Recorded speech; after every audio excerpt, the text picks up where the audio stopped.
ہمارے پیارے نبی صلی اللہ تعالیٰ علیہ وآلہ وسلم نے ارشاد فرمایا کہ عورت کے لیے بہت ہی مبارک ہے کہ اس کی اولاد میں پہلے لڑکی پیدا ہو۔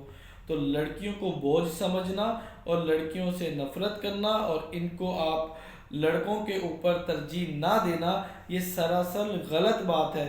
آپ کو چاہیے کہ بیٹی کو ترجیح دیں اپنے بیٹوں کے اوپر، کیونکہ ہمارے پیارے نبی علیہ الصلوۃ والسلام نے فرمایا، حدیث پاک کا مفہوم ہے، بیٹیاں تو زیادہ محبت کرنے والی ہوتی ہیں۔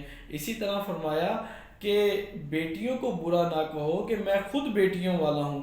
اتنی مبارک شان ہمارے پیارے نبی علیہ الصلوۃ والسلام نے بیٹیوں سے متعلق فرمائی، اور یہ وہی بیٹیاں ہیں جو اپنے والدین کی بڑھاپے میں ان کا سہارا بنتی ہیں۔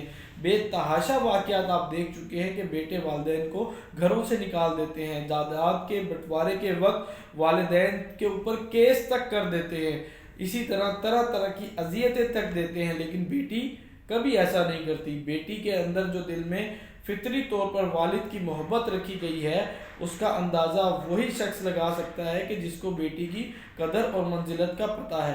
اسی طرح ہمارے ایک بہت ہی خوبصورت بات ہے کہ بیٹی اللہ تبارک و تعالیٰ کی رحمت ہے اور بیٹے اللہ تبارک و تعالیٰ کی نعمت ہیں۔